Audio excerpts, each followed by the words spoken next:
Coming up, the Fargo Police Department is currently on scene searching through a sewer for a man they say escaped while being taken to jail. And hundreds gathered in Island Park for a rally calling for the support of women's reproductive rights.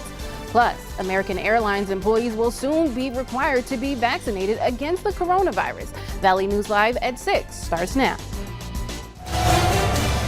This is Valley News Live at 6. Good evening and thanks for joining us. The Fargo Police Department is currently searching through a sewer for a man who they say escaped from their custody while being transported to jail. They are currently in the area of the Corwin Public Wholesale Dealership. That's where we find Valley News Team's Alex Larson. Alex. Thank you, Nishay. This has been an active scene for almost 2 hours. I'm told an employee saw Underwood stick his head out from underneath the sewer to see his surroundings. Now, we've had Highway Patrol, Fargo PD, and Fargo Fire here, but most law enforcement has left the scene now. There has been a canine unit here, and it looks like police have been using cameras and drones to check for Underwood. At one point, I think I saw an officer go in. We're still waiting to talk to police, but I'll zoom in here so you can get a better look at the two who are looking for him in there. But we'll update you as this story develops. Alex Larson, Valley News Live. Back to you, Nishay. All right. Thank you so much, Alex. Now, the man they are looking for is 20-year-old Christian Deshaun Underwood of Fargo. Authorities say he was being taken to jail for violating a protection order. Now, stay with us as we follow this developing story. Meanwhile, a crash in West Fargo closed off a portion of 13th Avenue South this afternoon. In the video, you can see two vehicles with some serious damage, one of which the wheel has fallen off. Emergency crews were on scene providing medical attention to a few people. No word on the severity of those injuries at this time. Stay with Valley News Live as more details become available. Now, the rain may have passed for now, but summer is here with a look at what to expect for the rest of the weekend.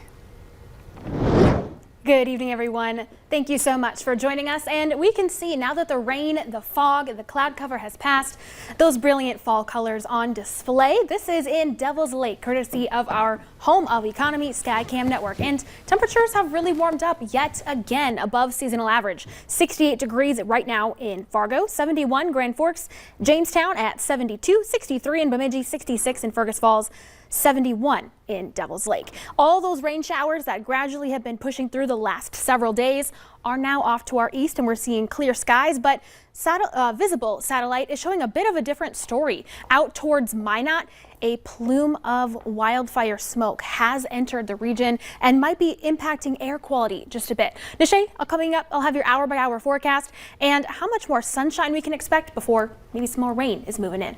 Well, I thought we escaped all of that smoke, but I guess not. Not quite. All right. Thank you so much, Summer. This morning, hundreds of people gathered at Island Park to march in downtown Fargo. The rally was calling for support of women's reproductive rights. The group used their platform to voice their opposition to abortion bans and restrictions, citing recent examples in Texas where a 6-week abortion law was enacted. The bans are arbitrary, they're unjust, and we need access to safe and legal abortion. Last month, Senator Jane Myrdal said the anti-abortion legislative group will look to pass a measure in North Dakota to mirror the one in Texas. And the Women's March returned to Washington, D.C. today as the focus was also on the reproductive rights of women.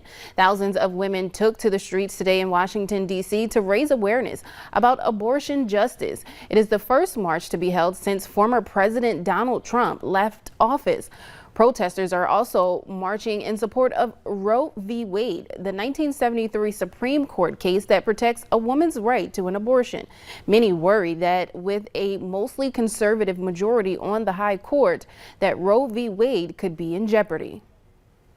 It's very important to me that our government, they stay out of our personal health choices, because this isn't about men. This is about women, and it's about men trying to control us, and I want to hold the Supreme Court up to what they said. Now, more than 600 marches took place in cities across the country.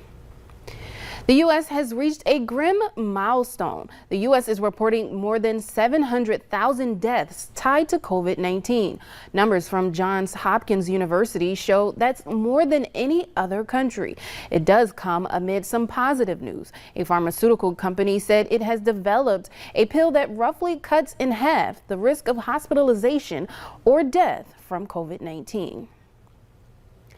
It'll be likely another month before we see any progress on a COVID vaccine for younger children.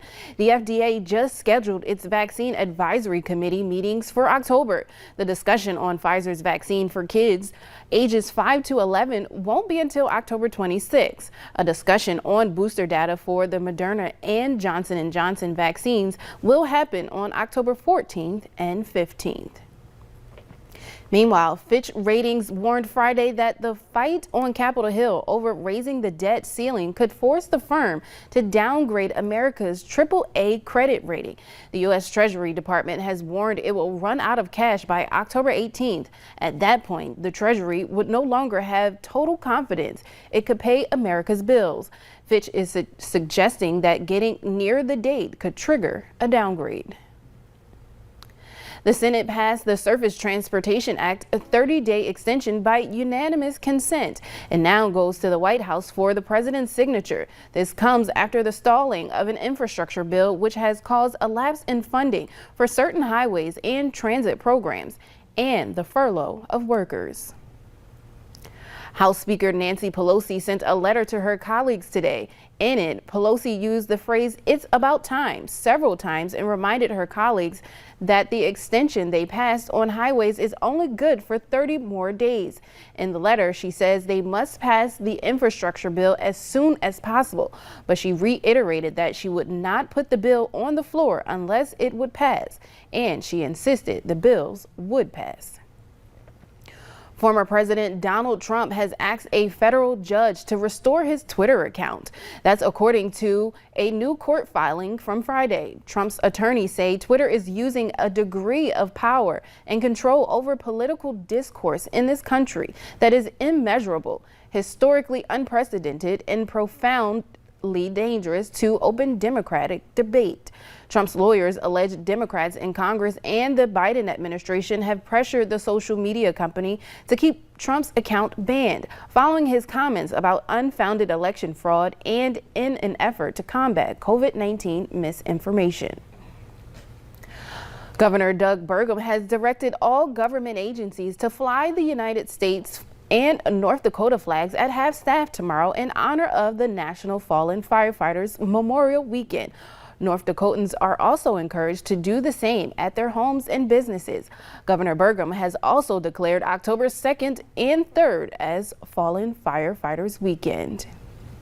Later on Valley News Live at 6. Johnson & Johnson says its experimental vaccine against RSV is also effective in preventing pneumonia. Temperatures in Fargo tonight will dip into the 50s under clear skies with very light winds. And with light winds and clear skies, we have the possibility for some more fog development tonight. I'll let you know where and when we might see more rain in the forecast coming up after this.